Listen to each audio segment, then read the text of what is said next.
ጤና ይስጥልኝ ዘላለም መንግስቱ ነኝ። ፖዬ ጳውሎስ ፈቃዱ ከአክሊለ ሽመልስ ምኩራብ ሾው ጋር ቃለ ምልልስ አድርጎ ነበር። ሰሞኑን ጠቅላላው ቃለ ምልልስ ወደ 1 ሰዓት ተኩል ሲሆን በምካቴ ክርስትና ጉዳይ ላይ የተነጋገሩት ከ5 ደቂቃም ያነሰ ነው። የቪዲዮው ርዕስ ደግሞ ዕቅበተ እምነት በግለሰቦች እጅ መውደቁ አደጋ ፈጥሯል፣ ጳውሎስ ፈቃዱ በምኩራብ ሾው የሚል ነው። እንደገና አክሊለ በፌስቡክ ገጹ ጳውሎስ ፈቃዱ በዕቅበተ እምነት አገልግሎት ዝምታውን ሰብሯል ብሎ አጦዘው። ገጹ ላይ አጭር አስተያየት ስሰጥ እንዲህ ብዬ ነበር። አይ አክሊለ፣ ልታስገርመኝ ከጀመርክ ቆይህ እንጂ በጠቅላላ ወደ 1 ሰዓት ተኩል ከተነጋገራችሁት ስለዚህ ጉዳይ ጠይቀኸው 5 ደቂቃ ብቻ ነበር ያወራችሁት፣ 4% ማለት ናት። ያንንም ሲደመድም ኃይለ ቃሉ በዚህ ጉዳይ ላይ ምንም ላለመናገር ወስኛለሁ ነበረ ያለው። እኔም በዚህ ቃለ ምልልስ ላይ በዚህ ጉዳይ ምንም ላለመናገር ወስኛለሁ ልል ነበር።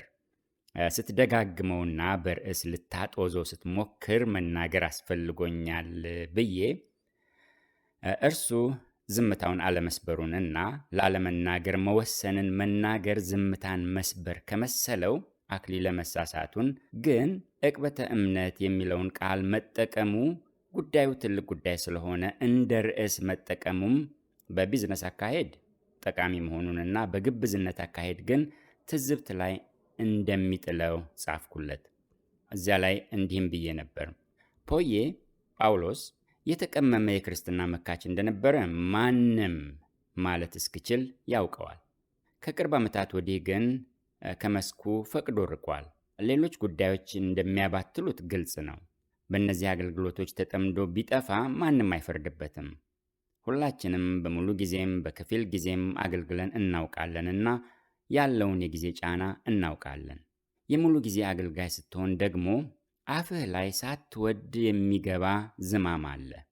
ያም ቢሆን በሌላው አገልግሎት የሚዋጥ ነውና አያስወቅስም ካልኩ በኋላ ፖዬን የሚያስወቅሱት ግን 2 ትልልቅ ነጥቦች መኖራቸውን ነግሬው ጨረስኩ።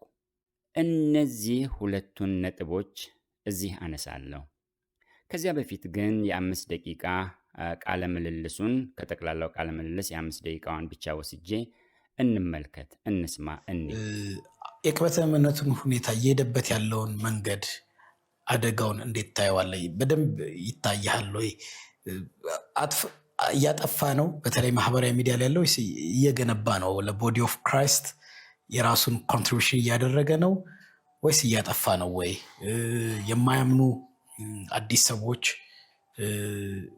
ያመኑ ግን ኢንፋንት የሆኑ ክርስቲያኖች ወይም ኢንፋንት ከቃሉ እንትን አይደለም፣ ግን ገና አዲስ የሆኑ ክርስቲያኖች የሚያሰናክል መንገድ አይደለም ወይ? ብዙዎችን የሚያበላሽ አይደለም ወይ? ጉዞውን እንዴት ታየዋለህ? በአጠቃላይ ያንተ ግምታ እና ምን መሆን አለበት ብለህ ትመክራለህ? ታመላክታለህ? አገልግሎቱ በዚህ ነገር ላይ ብዙ መናገር አልፈልግም። በሆን ብዬ ነው ይህን አለመፈለጌ ማለት ነው። ጥቂት ነገር ግን ልናገር። አንደኛ ዕቅበተ እምነት ለቤተክርስቲያን እጅግ በጣም አስፈላጊ አገልግሎት እንደሆነ አምናለሁ። ሁለተኛ መታረም ያለበት ብዙ ነገር እንዳለም አምናለሁ። እንዳለመታደል ሆኖ በግለሰቦች እጅ መውደቁንም አያለሁ።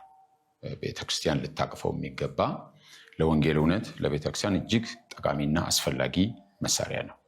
በግለሰቦች እጅ ብቻ ሲወድቅ ግን ግለሰቦች በራሳቸው ጠባይ በጣም ምንነት ሲያጠቃቸው እንደሱ አይነት አካሄድ፣ ራስን እንደ ሚዛን የመውሰድ ነገር ሲያጠቃቸው እንደሱ የሚሆን ምልስና ትሁት ሲሆኑ ደግሞ እንደነሱ የሚሆን አይነት የሆነ በራሳቸው መልክና አምሳል የሚገለጥ ሲሆን ይታያል።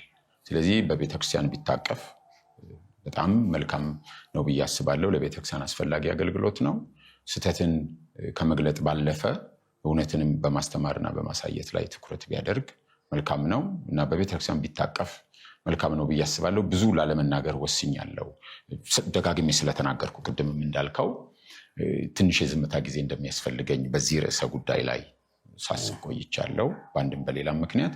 ስለዚህ ዝም ብዬ ባልፈው እናም የሆነውን ባይ በጊዜው ብመለስበት ይሻላል ብዬ አስባለሁ።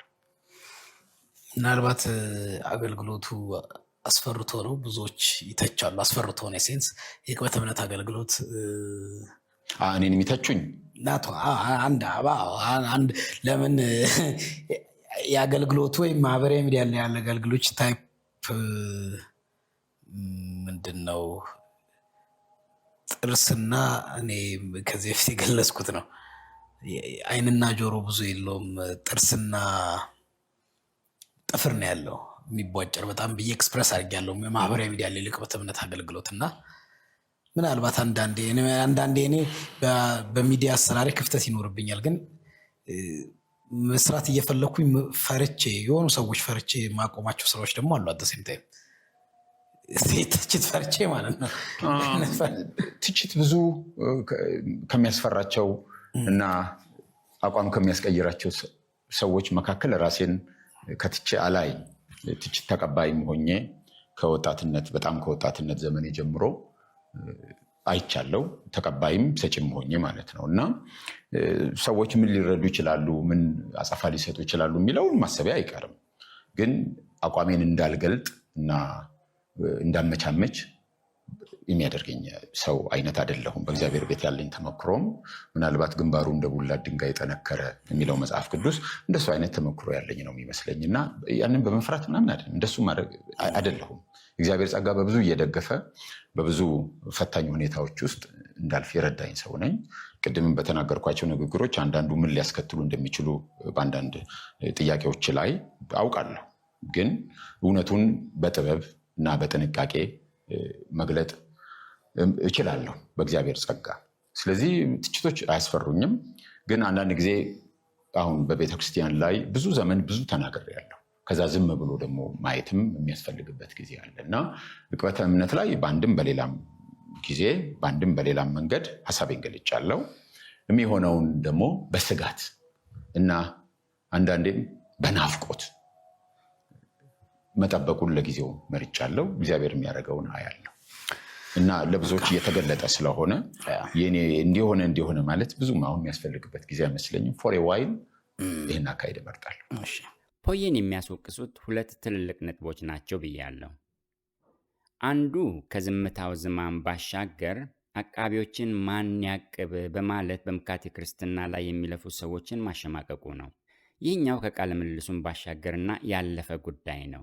ከእግዚአብሔር ልጅ መጽሐፍ ምረቃ ጋር ተያይዞና ከዚያም በኋላ ከስህተት ትምህርቶቻቸው ጋር በግልጽ ካልተፋቱ ሰዎች ጋር ባደረገው ቁርኝት እና ያንን ተከትሎ በምካቴ ክርስትና ላይ የሚለፉትንና እነዚያን ሰዎች የሚናገሩትን ለማሸማቀቅ የሄደበት ርቀት ቅርብ አይደለም። እነዚህ ሰዎች ንስሐ ገብተው ቢመለሱ የሁላችንም ደስታ ነው። ግን ሲያደርጉ አላየንም። ይህ ከቃለ ምልልሱም በዘለለ ነው። በአሁኑ ቃለ ምልልስም ምካቴ ክርስትናን የግለሰቦች ተግባርና የነሱን ስሜት እየተከተለ እየተነሳ የሚወድቅ ማድረጉ የዚያው ማሸማቀቅ ቅርንጫፍ ነው። ይህ አንደኛው ነጥብ ነው። ሁለተኛው በአሁኑ ቃለ ምልልስ ትንሽም ብትሆን አጥብቆ የተናገረው ምካቴ ክርስትናን በቤተ ክርስቲያን ስር ይሁን ዕቅበተ እምነት በግለሰቦች እጅ መውደቁ አደጋ ፈጥሯል ያለበት ጉዳይ ነው። የምካቴ ክርስትና አገልግሎት በቤተ ክርስቲያን ውስጥ እንዲሆን ማንም ይመኛል። የራሴን ልናገር። ከሴሚናሪ እንደተመለስኩኝ በቃለ ሕይወት ቤተ ክርስቲያን ዋና ጽሕፈት ቤት ይህ አገልግሎት ቢቻል በቢሮ ያለዚያ በጠረጴዛ አንድ ሰው ሙሉ ጊዜም ባይሆን እንኳ በከፊል ጊዜ በቢሮ ውስጥ በአንድ ቢሮ ውስጥ ጠረጴዛ ተሰጥቶት በጠረጴዛ ደረጃ እንዲኖር ጥያቄ አቅርቤ ነበር። አልተሳካም። ኢቲሲ ከተጀመረና በፍጥነት መሮጥ ከጀመረ በኋላ መጽሐፍ ቅዱስና የአፈታት ስህተቶች የተሰኘውን መጽሐፌን አሳትመው እንዲጠቀሙበት በሰጠሁበት ዓመት ኮሌጁ 2 ዲፓርትመንቶች እንዲኖሩት አሳብ ሰንዝሬ ነበር።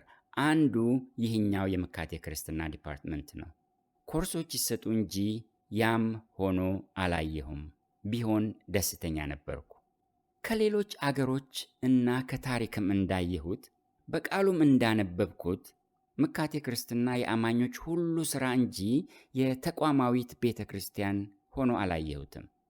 ዕቅበተ እምነት በግለሰቦች እጅ መውደቁ አደጋ ፈጥሯል የተባለው ነገር አደጋ ፈጥሮ አልታየም።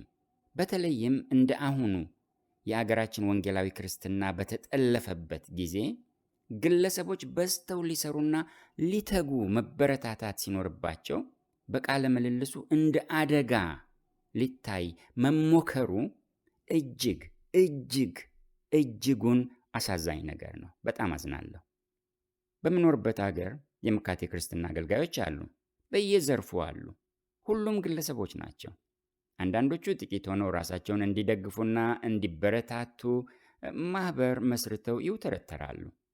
ፖዬ በሚኖርበት አገርም እንዲሁ እሳት የላሱ የሚባሉ እኔም የምሰማቸው የምከታተላቸው ድንቅ መካቾች አሉ። ግለሰቦች ናቸው። እንዲያውም ድንኳን ሰፊ አገልጋዮች ናቸው። በሌላ መስክ የተሰማሩ አንዳንዶቹ የዩኒቨርሲቲ ፕሮፌሰሮች ናቸው። አንዳንዶቹ በሌላ አገልግሎት ውስጥ ያሉ፣ ሌላው አገልግሎት እየደገፋቸው ይህንን በጎን የሚያካሂዱ ድንቅ ሰዎች ናቸው። በየትም ቤተ ክርስቲያን ውስጥ መጋቢ ወይም አስተማሪ፣ የወንጌል ስርጭት ወይም የሴቶች አገልግሎት አስተባባሪ፣ የሚስዮናዊ ወይም የበጎ ምግባር አገልጋዮች እንዳሉት መካቾች የሉም። ከኖሩ ልታረም ዝግጁ ነኝ። ቤተ ክርስቲያን ግን እነዚህን ግለሰቦች ከውጭ ሆነው ሲያገለግሉ ካመነችበት ትደግፋለች፣ ካላመነችበት ግን ድንጋይ አትወረውርባቸውም። የራሷን አገልግሎት ደጋፊዎች መሆናቸውን ቢያንስ ታስተውላለች።